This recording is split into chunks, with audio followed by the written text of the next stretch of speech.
Greeting fellow Uber and Tesla drivers. This is my first video and this is my last day in the Tesla Model 3. This is a 2022. I've had this for 2 months now. I'm actually taking it back this morning and I will not be renting another one. So I'm doing this video as mostly as proof that I was running this car because I have a lot to say in another video, and in those videos obviously I won't have the car. So this video, as I said, is proof that I have the car. Let me just do a quick, I'm just gonna do just a basic walk around so you can see the car, just have an idea of what it is, what you're dealing with. That is my normal driving position. So as you can see, rear seat passengers behind me won't have a lot of leg room. They can barely get their feet under the seat. I can raise it just a little bit. I'm a big guy, so I can't raise it too much or bring it forward too much. Obviously, your passenger front seat, you should always move that all the way forward. It's not all the way forward right now, but you should move that all the way forward. And then if you need to seat somebody in the front seat, obviously you should move it back. So, and also want to show you that I did reverse the headrest. I don't know if you can see that. My headrest is reversed. Let me go to the other side. If you can see, I did reverse it because yeah, see that? You can see it compared to the other seat next to it. Yeah, because that head restraint is like a chair of horror, for me anyway. If you like it, that's your cup of tea, fine. It's supposed to help with whiplash during a rear-end collision. I think I'll just risk the whiplash because it is very uncomfortable, so I reversed it. I'll show you in another video how to do that, okay? And basically, right, I won't have the Tesla, so I have to show you now. Okay, so right now it's reversed. It's easy to pull out because it doesn't lock when you reverse it. So let me just walk around the car and then I'll show you how to do that. I also want to show you that I'm running a real power supply for USB instead of the crap that's inside the Tesla. That is a 200 watt USB 12 volt socket power supply. As I said, I've had the car for 2 months now. There has been no issue.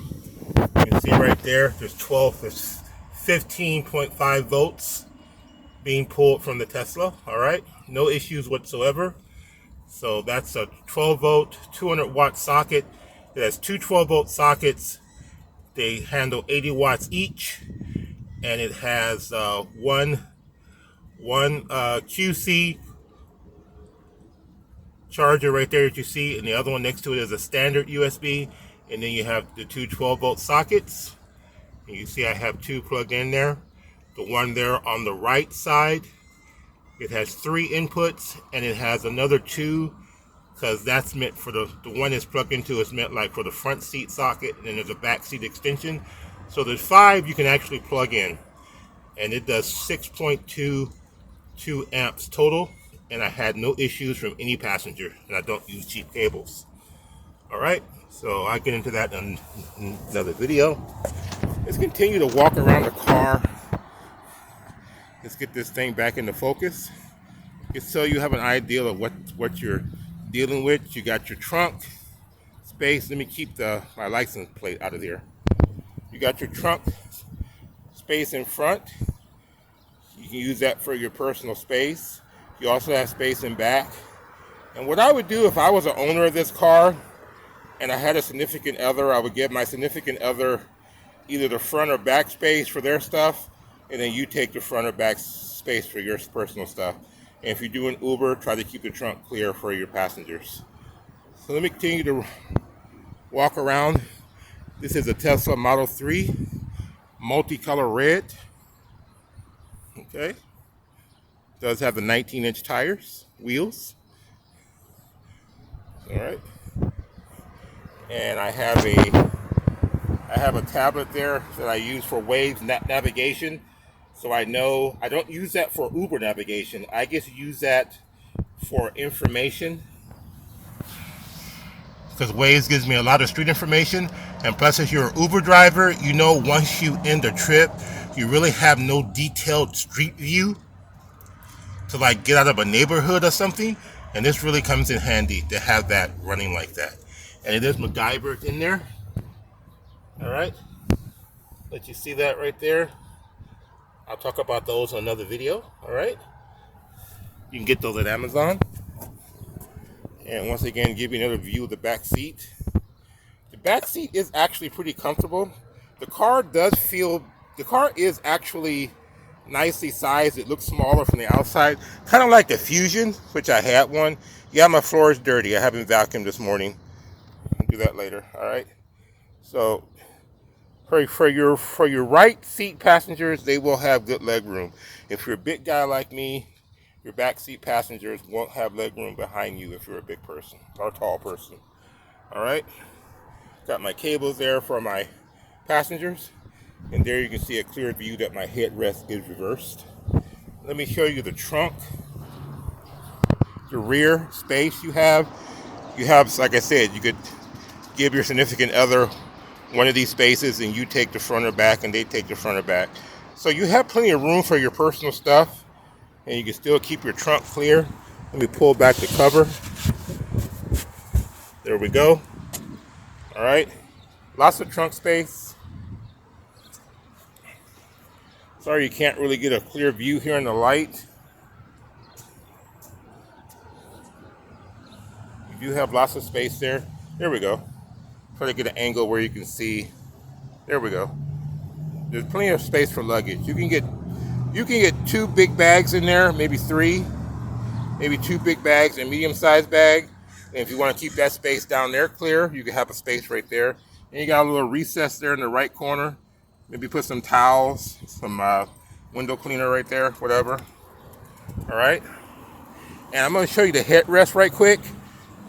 This is not an extensive video. I'm just going to show you that to reverse this, there is a pin right here. When this is on normally, let me bring this up. Sorry, it's handheld camera. When this is on normally, you're going to stick your hand on the back. Remember, this is going to be behind you because this is now reversed for me. So this space is going to be, as you see, it's shorter right there. So that would be in back. So basically, you're going to raise it up with your fingers. And there's a little pin you want to kind of pull out, maybe with the end of a screwdriver. Just be very careful. And then you're going to raise one side. And then you're going to have another person hold it for you. Because if you don't, it's just going to slide back and lock down. So you're going to have a person just kind of hold it. As you unlock the pin, you raise it. You're going to hold it, have another person hold it. Go to the other side, take a pin, raise it up. Remember, from the back, you're going to raise it up. Push your little pin over, raise it up, and then you can slide this off. Now let me show you what happens when you slide that off. Because when you slide that off, you probably need 2 people, because you also got to make sure someone's holding the back. See, the back comes off. This completely comes off, okay? So what you want to do, you want to make sure you hold this up, slide this out, then slide it up, and slide it up, turn it around, and push it back in like it is now, and just push it down. It's not going to lock, so just push it down all the way. I'm actually going to sit this tablet down just for a second. Sorry about that. I'm going to push it down. I'm going to push the back in firmly, and push it down. Now you can see it's pushed down. All right.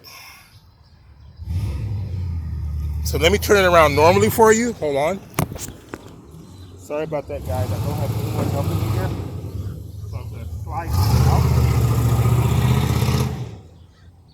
One thing you're going to have to do is push your seat back. Because if you don't, you can't slide it out because the headrest is going to hit the roof. So let me... This is not even recording. Yes, it's recording. Okay. I thought I had stopped recording. So you're going to have to raise the back. You're going to have to lower the back. Because if you don't, the headrest is going to hit the roof. Okay. So there we go. I'm going to raise it off. See, now that comes out. So the seat's holding this position on its own a little bit. So let me put it back normally. You see that little pin right there? I pulled it down. See it? That's what you're going to move with the screwdriver. You're going to move that over, and then that will unlock it. Okay? See that? Can you see it? There's one on both sides. All right? Okay.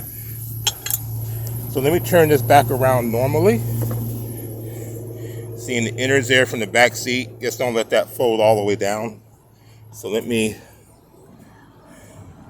just put this back in there. Let me push the seat forward. I gotta sit this down again because I gotta push with both hands. I gotta hold this and then I gotta push this down. So I can't hold my tablet and that at the same time. So hold on. I'm gonna lock it back in place. Now it's locked. I don't know if you heard it click, but it did click. Now it's back normally. So you're just gonna reverse the process.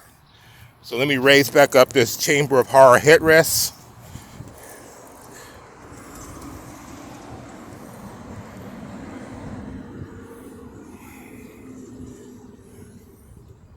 There we go. There's our Chamber of Horror headrest. You see how extreme that is? I guess most cars have that, but I'm sorry. I just can't deal with that. I just can't deal with my chin being pushed into my chest. Sorry. It's not even comfortable when you lean back and try to sleep like that. Yes, we Uber drivers do take a nap in our car. Yes, we do. All right. So that's the end of my video. I just wanted to show you, do a run around here. Oh, let me show you my mount here for my tablet. This is the same mount that I have, the two there in the center console for the other tablet. MacGyvered there. Yes, it works. It stays in there. It does not fall down. And I'll put a link to that in the description where you get those at. Those are two of them, MacGyvered together, taped together. All right. And it works nicely. You can even mount it vertically if you wanted to. Let me mount it vertically. There we go.